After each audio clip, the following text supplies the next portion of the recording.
Hi guys, welcome to Panika vlogs. ఈరోజు మీకు important పూజ చెప్తున్నాను. ఇది శ్రావణ మంగళవారం నోము అనమాట. ఈ పూజ ఎవరు చేసుకోవాలి?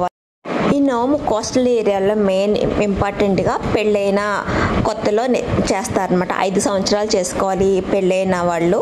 లేడీస్ 5 సంవత్సరాలు చేసుకుంటారు. శనగలు, పిండి దీపాలు ఇవి పెట్టి చేసుకుంటారు. ఈ నోము చేసుకుంటే చాలా మంచిది, సౌభాగ్యం అన్నీ ఉంటుంది. శ్రావణ మాసం అంటేనే పూజలు కదా. ఈ నోము చాలా నిష్ఠగా చేసుకుంటారు. ఒకసారి మొదలు పెడితే 5 సంవత్సరాలు కంప్లీట్ చేయాలి. ప్రతి సంవత్సరం ఆ శనగల క్వాంటిటీ పెంచుకుంటూ ఉండాలన్నమాట. ఫస్ట్ ఒక 1/2 kg వేసుకుంటే తర్వాత 30 kg ఇట్లా ప్రతి సంవత్సరం పెంచుకొని ఆ దీపాలు ఉన్నాయి కదండి, పిండి దీపాలు తను వెలిగిస్తుంది మా సిస్టరు. అలా అవి కూడా వాటి సంఖ్య కూడా పెంచుకుంటూ ఉంటారనమాట.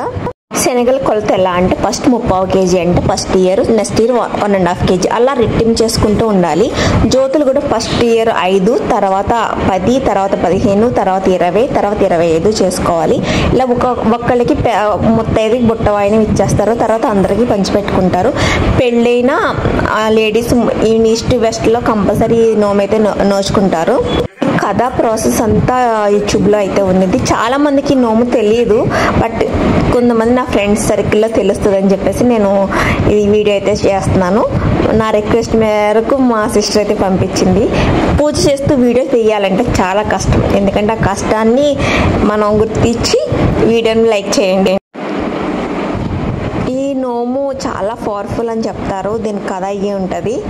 శ్రావణ మంగళవారం అంటేనే పూజలు, పేరంటాళ్ళు, కొత్త కొత్త చీరలు, అసలు హడావుడి భలే ఉంటుంది కదా. అసలు నాకైతే చాలా కలర్ఫుల్గా అనిపించింది. మీకు ఈ వీడియో కనుక నచ్చినట్లయితే please like and subscribe my channel.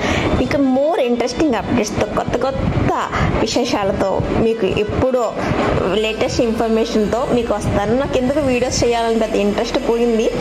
మళ్ళీ జోష్తో మళ్ళీ వస్తాను. మీకు ఈ వీడియో కనుక నచ్చితే please like and subscribe my channel. By bye friends, ఈ నెక్స్ట్ వ్లాగ్.